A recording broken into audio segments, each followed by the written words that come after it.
Como é que as eleições mexem com o Brasil, mexem com a economia brasileira e mexem com a psicologia do brasileiro? Essa eleição eu acho que está mais próximo de uma catarse de caráter psicológico do que um processo racional de discussão. Está sendo movendo por figuras, né, por imagens e muito pouco por uma discussão mais substantiva sobre quais são as propostas que tem na mesa. Tem uma visão moralista, simplista do processo político. Também é outro que tem mostrado, tem cegado, né, a boa parte das pessoas na discussão, né, que ela blinda as pessoas a discutir algo a mais do que ser honesto ou não, ou o que eles chamam de honesto, né, e pela extrema-direita um fenômeno chamado Bolsonaro, que, olha, é difícil você ter nos livros de sociologia alguma explicação para uma coisa dessa, assim, porque ele não é um populista tradicional, né? Ele é um populista extremado, assim, um populista no sentido de que não, ele consegue convencer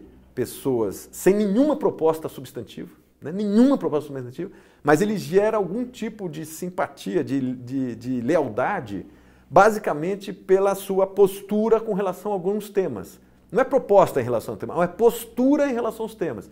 E o que chama atenção é que populistas muito extremistas são muito raros na história. Que eles exatamente são populistas, por quê? Porque eles conseguem navegam no centro, onde é o grosso da população. Tá certo? Você pega no Brasil, o grosso da população, ele é centrista, moderado, grosso, estou falando de 80%. Então você tem um populista que opere aí, faz muito mais sentido. Você sabe que tem mais pobre do que rico, então você pode ter um populista ligado a propostas que dizem respeito, em geral, não factíveis, mas a algum tipo de benefício de curto prazo, promessas de curto prazo para essa faixa da população. E, para agravar, na história, quando populistas extremados conseguiram lograr algum tipo de apoio, a história mostra que foram desastres cavalares, né? Então você pode botar aí Hitler, pode botar Mussolini, você pode pôr quem você quiser. Líder populista extremista, termina inexoravelmente mal, porque assim, não tem saída fácil, né? Se o sujeito consegue se consagrar, ele não sai facilmente, ele só sai no meio de uma crise brutal. Bom, a gente está vendo na Venezuela, tá certo? É o ápice ali de um modelo insustentável populista que alguns no começo acharam que era de esquerda e no fundo foram ver que era um tremendo de um estatista autoritário que se aproxima muito aos regimes autoritários tradicionais. O Bobbio diz que a melhor forma de você pensar a distribuição ideológica é uma ferradura, onde a extrema esquerda e a extrema direita são muito próximos. Tá certo? Você pegar a lógica de um regime nazista e de um regime stalinista, eles são muito próximos, né? O que se aproxima são as propostas que estão mais próximas do centro. Um social-democrata, uma democracia cristã, eles são muito próximos. Um social-liberalismo, eles têm um conjunto de valores e referências que são muito parecidos. O que diferencia exatamente a outra parte. Então, faz mais sentido você pensar numa ferradura do que pensar numa linha que supostamente oporia um nazista de um stalinista. E no fundo a gente sabe que as duas coisas são muito próximas, né? Como é que você vê o Brasil no médio prazo, daqui a 5, 10 anos? É possível fazer, a partir de um exercício coletivo, cenários de 20, 30 anos para os países? E eu estou lendo uma parte deles. O último que saiu foi do IPEA, sobre o Brasil 2035.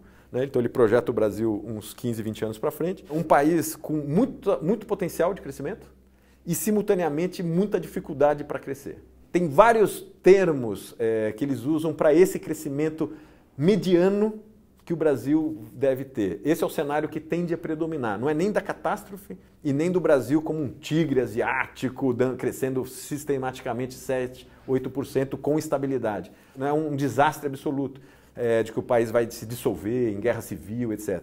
Ele é um crescimento entre 2% e 2,5%, com inflação sempre bastante resiliente, dificuldades, né, de você ter um mercado de capital e mercado de crédito compatível com o tamanho do nosso mercado empresarial. Então, assim, é um cenário onde setores muito dinâmicos, como o agronegócio, óleo e gás, convivem com setores muito atrasados, e aí a média, principalmente na área de serviços, né, a questão que eles fazem é o seguinte: conseguiria o Brasil sair de uma condição cujo PIB predominantemente de serviço, como é hoje, 70 e poucos % é serviço, só que serviço de baixa qualidade. Então, onde o grosso da massa brasileira está trabalhando? Serviços de cabeleireiro, serviço de garçom, manobrista, distribuição de produto, por isso que um monte de motoqueiro, é tudo serviço, mas é de baixa qualidade. Quais são os principais fatores que impedem o crescimento do Brasil, como você colocou, sabendo que existe esse potencial enorme para um grande crescimento e ele não ocorre? O que impede isso? Olha, eu vou usar a frase que recentemente eu ouvi de um líder empresarial que é um dos que eu mais admiro, e ele falou uma coisa que eu acho forte e trago para a nossa reflexão. Ele diz o seguinte: não vai sair uma agenda modernizadora da classe empresarial. Ela tem um enorme problema de representação, é o que eu chamo da cooptação do sistema S na representação empresarial brasileira, tá certo? Que é muito mais grave do que a cooptação dos sindicalistas, oficialistas e pelegos na área trabalhista, na área dos trabalhadores. É muito mais grave, tá certo? É uma distorção profunda e que os empresários não conseguem sair, tá certo? Você pode pegar um empresário que se diz o rei do liberalismo. Eu odeio, não quero Estado para absolutamente nada, Estado mínimo. Mas o sistema S? Mas o sistema S você não mexe, tá? Então é brincadeira, né?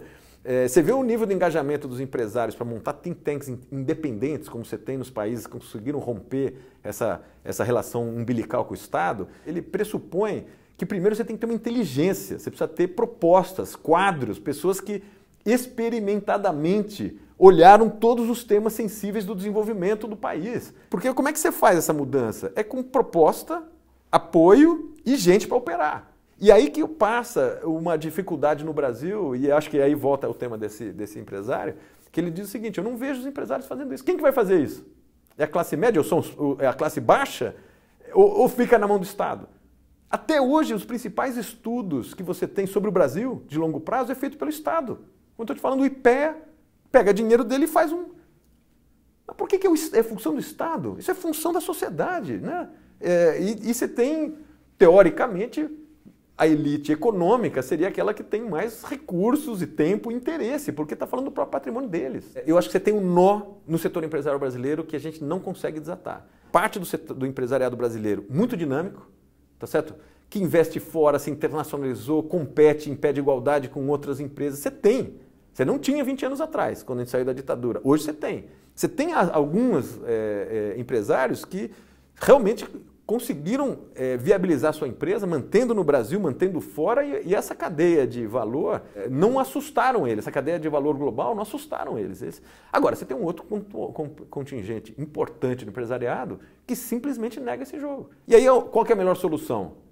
É pedir algum tipo de proteção, subsídio, reclamar. Tá certo? Não é que mamar nas tetas do Estado. Mamar nas tetas do Estado por muito tempo. Porque se for temporariamente, você pode justificar. Tá certo?